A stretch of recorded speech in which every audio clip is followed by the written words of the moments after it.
Salam, wonderful friends. My name is Professor Mehmet Ozalp. I'm the Executive Director of ISRA Academy. I'm also the Head of School for Center for Islamic Studies at Charles Sturt University. Today, we have with us a guest who is a regular in this channel, Associate Professor Dr Zuleyha Keskin. And we've got some really good news. Zuleyha just found out that she is receiving the Medal of Order of Australia, which is announced once a year. Yes. How does it feel, Zuleyha? How does it feel? It actually feels very exciting. So the way it happened, I was there sitting on my laptop, working away, and then I received this email saying that you've been awarded the Order of Australia Medal. And it just, I guess, made me smile. That was my initial thing. It just made me smile, pause from the hustle and bustle of work, just to pause and smile and thinking, wow, it's nice to be recognized. Well, yeah, it must have felt great. And we also felt the same, being part of the same team, same organization. It's like we have received the award ourselves, so it's great. Well, what does this recognition mean to you, and what does it mean to the Muslim community? Yeah, just on that point when you said everyone was excited, can I just Sure. focus on that? I thought that, I really felt like I was celebrated by my colleagues and, extended family and extended community as well. But I also think that, these kind of achievements don't come in a vacuum, they don't come on your own. And I think being part of the team within ISRA Academy really had something to do with it. And that's why I do feel that this award isn't just for me. I do feel like there was collective effort, and I was the one that happened to be recognized, I guess, and awarded. And the question was, what was your next question? Because what does it mean for the community and for you as a person? I guess it does mean a lot. The thing is, we do, I say we because I'm not the only one who's active in the community, but those of us who are, we don't do it for recognition. We don't do it because we want to be awarded. We do it because we feel the need, and we feel that obligation and drive to help the community. But when we do get the recognition, it's pleasant, it's nice. It's nice to be recognized for something, for the efforts that we, I guess we put in. And it becomes a good way for others to hear about the work that's being done, because I do think it's inspiring, and I do hope others are inspired by those who receive this award. And for the community, what does it mean for the community, especially for the Muslim community, because the Order of Australia Medal for me was given because of my service to the Islamic community. I think it's also important because it shows that there's a lot of activity happening within the Muslim community, that we are active, and there's members of this community who are trying to contribute and make it better, not only serving the Muslim community but the wider community. But as Muslims, we have a very active participation and involvement in this process. Yeah, and also this award comes from the highest honor or highest government and representation of Australia as a country, as people. So as someone from a Muslim background, receiving it as part of the service to community and also wider society means, Muslims are included in that award, that our work is seen as part of Australia. I think don't you think that's important as well? Definitely, that's important too, because that's, as you said, this at the highest level, the work that I'm doing as a Muslim woman for the Muslim community is being recognized, and it's being awarded, and it's being encouraged. So that's very important as well. Well, let us get to know you a little bit more as a Muslim woman and an academic and a scholar. Tell us briefly about your early life until you started to do community work. What's your journey like? My journey? Well, how much time do you have? I was born in Sydney, and I grew up and went to public schools in Sydney, at Ashfield Primary, Bellwood Girls. And my parents migrated from Turkey, so I am the child of a migrant parents. I was born in Australia. And I went to Ashfield Boys High School as well, by the way. Okay, yeah, so that's probably the closest high school to Bellwood Girls High School in Sydney, Inner West. And yeah, so going through the schooling system there, It was quite a time where I was navigating my identity, being from a Muslim migrant family, Turkish family. There were certain expectations, I guess, in the home environment, but also the environment at school was different. So navigating that was not always easy, especially in high school, I would say, where, that's when the Gulf War happened. And with that... The first Gulf War, you mean? Yeah, the first Gulf War. 1991. Yeah. And so with that came this kind of focus. And before that, it was really the Iranian Revolution. So all these things were happening around the world, which puts the spotlight on Muslims. And I guess as growing up, being a teenager, that's when I started to feel that the questions were coming about what are Muslims, who are they? And it wasn't always a positive, it actually wasn't a positive understanding of Muslims. And so I found myself exploring my identity, having to reconcile being a Muslim in a society where Muslims were not really very well embraced. But I was Were also... you always religious? No, and that's the thing. That was where I would say in my mid-teens and towards my late teens, I was really questioning my faith as well. In that, I guess I didn't want to accept a faith because my parents wanted me to. I basically did not want to have blind faith.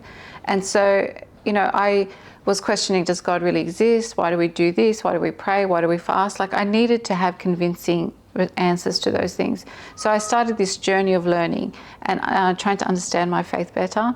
And I would say that, when I was probably 17, 18, around that age, through my research, I would say that I embraced my faith consciously. So that was a real transformative moment for me, where I thought, wow, this is the faith that I do want to be in, not because my parents are in it, but because I choose it for myself. And I think that's where my journey started, where my faith became a very important part of me. And that continued through the years, through the work that I wanted to do with the community. And what about your professional? What studies have you done, and what were your early professional life? So when I finished year 12, I really didn't know what I wanted to do. I loved science, I loved maths, so I decided to do pharmacy. I did want to do medicine, but I couldn't get in. So, but I got into pharmacy, and I did do pharmacy, and I actually practiced as a pharmacist for about 10 to 15 years. And so that was, I really enjoyed that because it was, again, helping the community, from a different health perspective. But at the same time, I started to get involved in a lot of volunteer work, where I think one thing I realized when I finished high school, because I went to a very multicultural school, and then when I went to university, I started to become more in my community, and I missed that interaction with the wider community that I had in high school. So I was drawn to doing interfaith work more and more as I got into my mid-20s, and doors opened in that area as well. So looking back into that early phase in your 20s, was there a defining moment where you said, okay, I'm going to dedicate myself to service of the religion and the community? Or was it a gradual process? It was gradual, but I would say that there were two turning points as well. One of them was when I attended an event. It was a friendship and dialogue dinner. And it was, I was just participating I was a guest basically there. But there was a priest there. It was an interfaith event, and there was a priest, and the priest was speaking about Islam in such a positive tone, as in, where he was a very devout Catholic, but it was very much like, Islam is a religion of peace. And I still remember thinking, wow, I hadn't heard someone a non-Muslim speak so nicely about Muslims before. It just hit me like a ton of bricks in a good way. And I think that's when I realized I want to be part of something like this more, where people of faith can come together and embrace each other and, have that positive connection. If I may just throw in there, because I was there in that dinner, in 2000, we established an organization called Affinity Intercultural Foundation. We thought that Muslims should open up to society and engage with the wider non-Muslim world out there. And then 9/11 happened, and that kind of work has become very important. And we started having these events and dinners. One of those was Friendship and Dialogue Iftar dinner. I think that was early 2001. And I think, I don't know how long, but several months later, I asked I asked you to be in charge of our team leader, one of our team leaders, especially bringing in involvement of Muslim women into the organization. Because what we found those days, by the way, we're all young and we don't know how these things are done, and we're going to these engagements with wider society and churches. They had a group of men. They said, "Where's your women?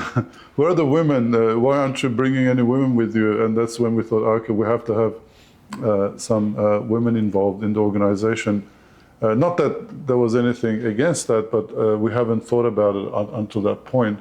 And that's when Zuleyha came in and she became one of the leaders in that field. So do you think that involvement of women is really important in that kind of work? Absolutely. It's definitely important for both men and women. And I can understand where, a group of young brothers, let's say, got together and trying to do positive work, and you hadn't thought about, okay, we need to have women as well involved. So I do think it's important because, you see perspectives from both. I think both men and women bring different things to the table, and therefore having that, kind of diversity is really important. And just going back, I mentioned that I had 2 turning points. One of them was that dinner, and the second one was September 11, and you mentioned that, which is very timely, because that was another big point. I think a lot of us remember where we were when September 11 happened. And I still remember till this day where I was. And I still remember till this day thinking, I hope they're not Muslim, I hope they're not Muslim. And then they turned out to be Muslim, and things changed drastically. And so that was another point, where I realized I really wanted to get involved and be on the side of trying to make this world a better place. And as you said, then came the opportunity to be involved in Affinity. I had just been to one of the iftar dinners that was organised by Affinity, and then I was asked to come and invited to be a team leader, and it just seemed to be going in the right direction that I wanted to. It felt like all the pieces were falling into place. That's right. So come 2009, that's when this opportunity to establish ISRA came, and you and I founded ISRA. So we are co-founders, what that felt like at the time, I guess you becoming more involved in Islamic scholarship, Islamic studies, being part of a university. Did you have to do any shift, or did it come naturally to you? Definitely there were shifts, but as I said, there was still that journey that was trotting along in that direction anyway, because I had already started my PhD before with that, ISRA was established, or it was just about to be established.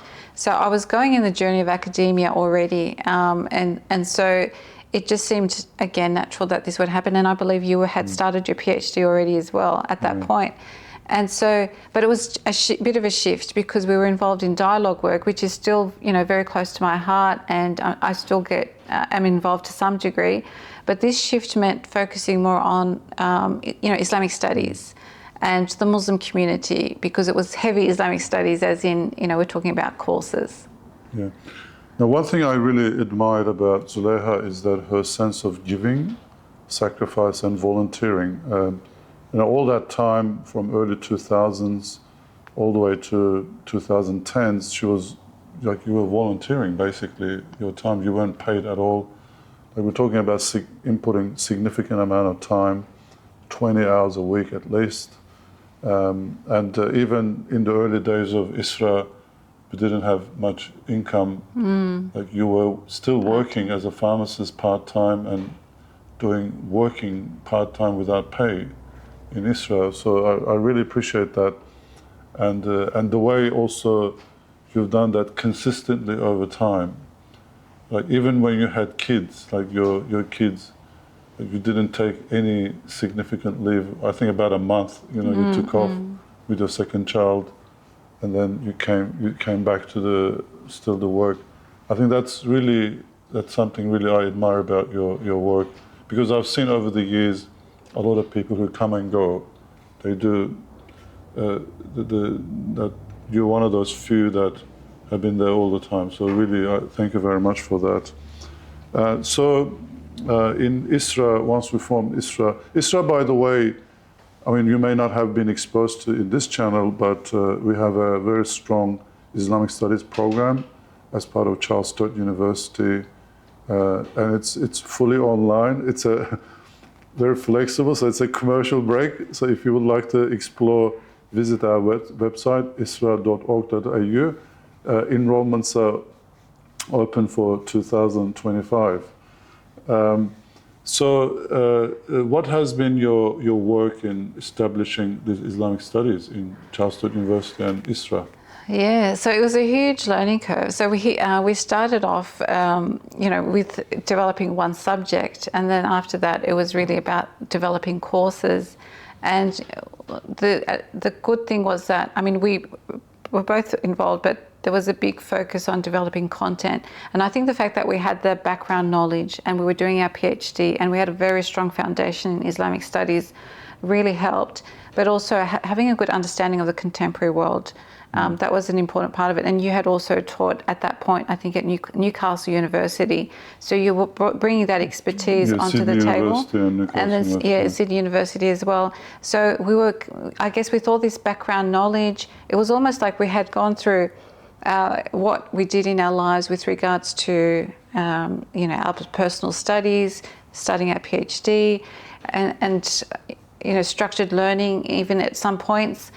And here we were, putting together courses.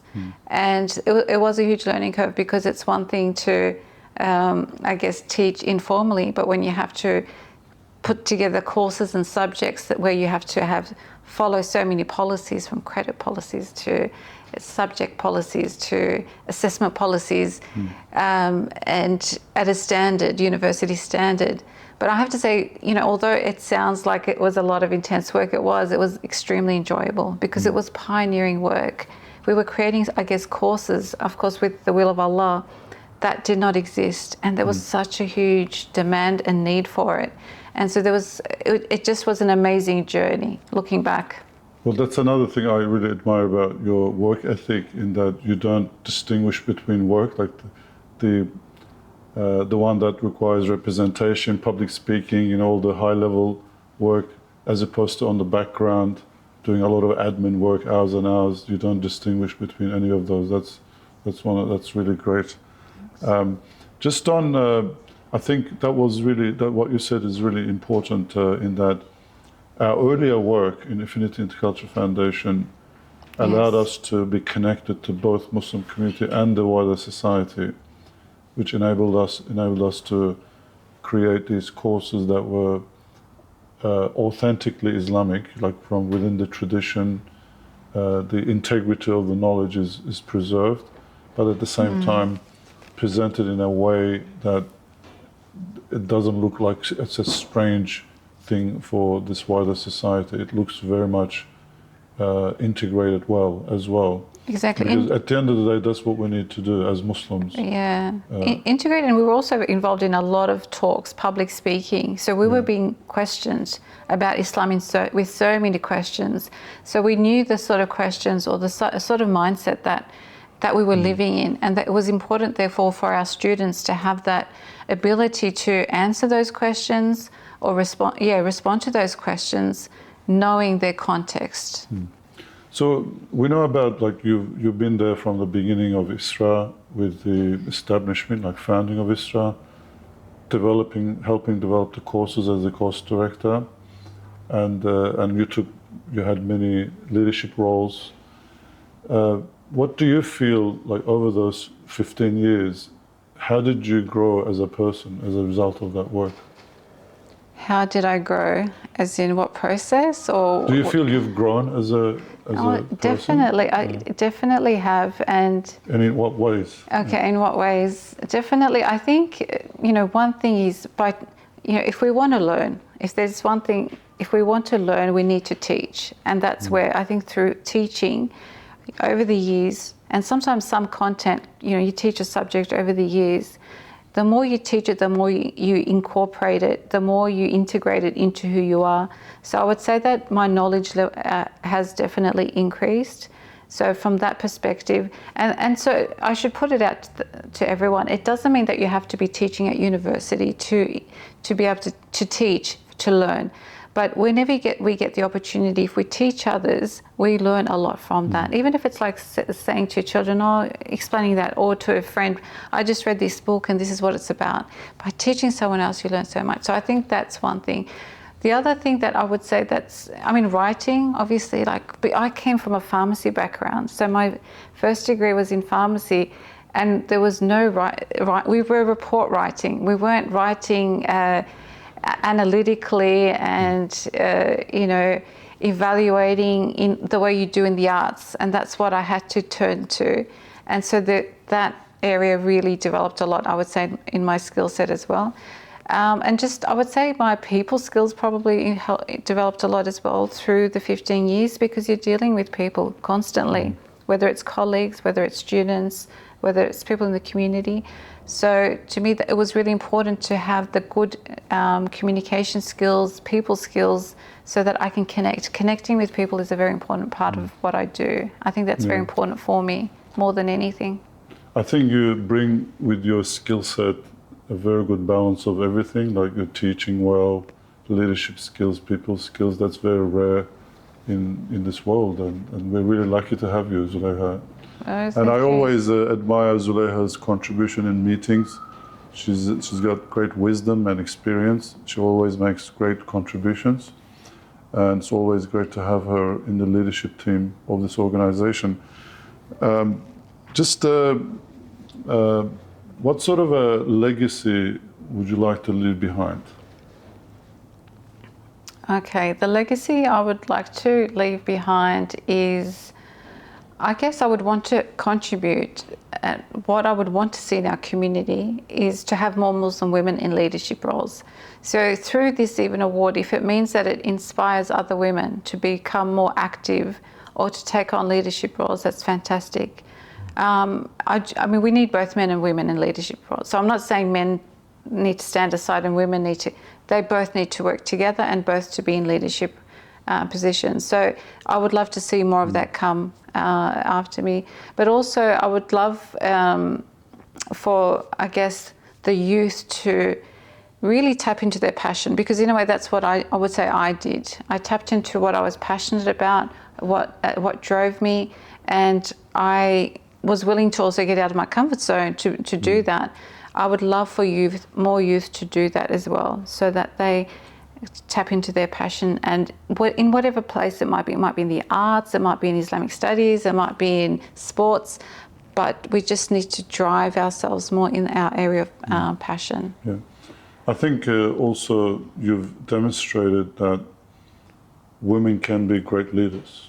And in a Muslim organization, I mean, this shouldn't be a surprise, but sometimes people may not have good experiences in working together in mixed gender situations, or they may have preconceived ideas about these things, or may not have seen a good example. But I think you have really shown that a woman can be a very strong leader at all levels of an organization. It's great to know that. I always thought, since that day, when I asked you to come and lead, I always appreciated, because of your work and the work of other women in our organization, that men and women working together is a great asset and richness to an organization, that if we're not working together, we're missing out on the contribution of half of the community or half of the population. And I think, the other side to that is it's important for men to give women the opportunities as well. And that's what I think in Affinity Days and in ISRA, that was happening, that was apparent. It's one thing for me to have the abilities and the skills, but if the opportunities are not there, then they don't happen. And I do see this a fair bit, within the community, not just Muslim community, but wider community as well, where women may not have opportunities, so then they'll go establish their own women's organizations. Yes, we've got a space for that as well. We need those as well. But I think, I've always acknowledged that I was given the opportunities within ISRA and Affinity to become leader. I guess I could have been told, you're a woman, so you can't be a course director. You're a woman, so you can't do this. Whereas we see, and that's thanks to your leadership, Whereas now we see our HDR coordinator is a female, our research coordinator is female, associate head of school is female. You know, these are important because giving those opportunities are an important part of that realization. Our two centre managers are male, so there's a nice balance there. Yeah, we have both men and women in leadership roles. I honestly think that we need to strike a balance. That it's not all good to have all men, you know, very few women, or all women and very few men. It does shape the character and the culture in an organisation. So we always need to strike a good balance there to get the benefit from both genders, inshallah. So what sort of advice would you give to young aspiring Muslim women who wants to take on leadership role in the community? I would say just try to find your tribe. I think that's really important. That's where I feel like I found my tribe, and I was able to contribute and give in the way I liked in the space that I wanted to. So I would say try to find your tribe, and if one doesn't work, go on to another. But it is important to work as a collective. It's very hard to get things done on your own, and that's why, you know, within ISRA, because there's a number of us, you know, we've got about 20 staff now and nearly 100 volunteers, you can get so much done. There's only so much I could do on my own as a Zuleyha, you know. So I think that collective is important, so find your tribe, but also secondly, be willing to get out of your comfort zone. I think get used to getting out of your comfort zone, because the more you get out of your comfort zone, that's when you grow. That's when true growth happens. And it can be uncomfortable. That's why you're out of your comfort zone and therefore uncomfortable.